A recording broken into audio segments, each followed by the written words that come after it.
This is the Randi Rhodes Show on 960 KNEW and online at 960KNEW.com. All right, folks, settle down. Settle down. This strategery meeting of the Secret Council of Conservative Elders will come to order. People, look, what's our number one priority with Mitt Romney? Avoiding taxes. No, talking about avoiding taxes. But here I go, turn on the news, and what do I see? Was there ever any year when you paid lower than the 13.9%? Well, I haven't calculated that. I'm happy to go back and look.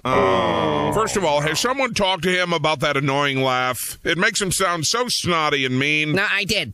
He laughed at me, and then he cut my hair off. I thought we were doing things to change the subject from taxes. That's what this whole trip overseas was about, wasn't it? What happened in London? He insulted the British. They called him Mitt the Twit. At least it wasn't Mitt the tax cheat. So far, so good. A+. What happened in Israel? He insulted the Palestinians. They called him a racist. Racist tax dodger. You know what? I think we came out ahead there, too. Everything's working fine.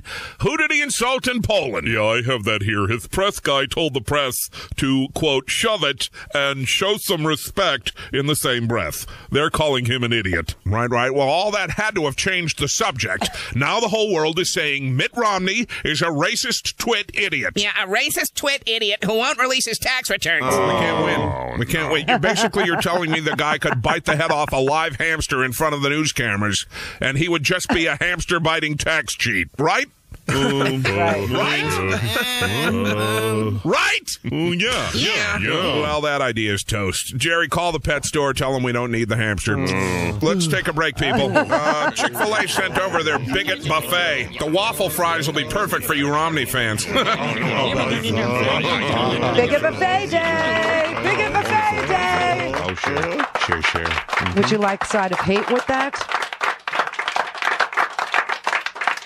I'll have a sandwich. Can you hold the pickle and extra hate and some waffle fries? It's bigot day. But anyway, so there's a lot of news today, believe it or not. Obama was on the campaign trail in Ohio because there was a report that came out today from the Tax Policy Center, which, by the way, is independent. We can prove that, and we will. And the Tax Policy Center said that if you are in the top 10th of 1%, making $3 million or more, that Romney's tax plan would actually give those Americans a $250,000 tax cut next year. Woo! Woo! Woo! I could see us dancing in the streets about that. That's going to be like, wow, something to celebrate. But on the other hand, somebody's got to pay for it. And the Tax Policy Center actually concluded that Romney's plan, which, by the way, Romney's plan is a $5 trillion, a $5 trillion tax cut that he won't say how he's going to pay for, on top of the current Bush tax cuts that are lovingly in place until the end of the year.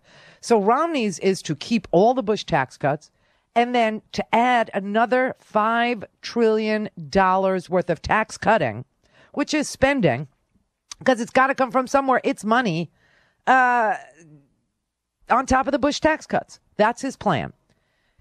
The Tax Policy Center actually looked at this and said Romney's plan is going to result in a tax increase of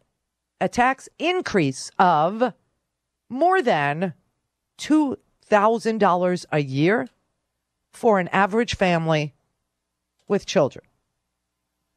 Why?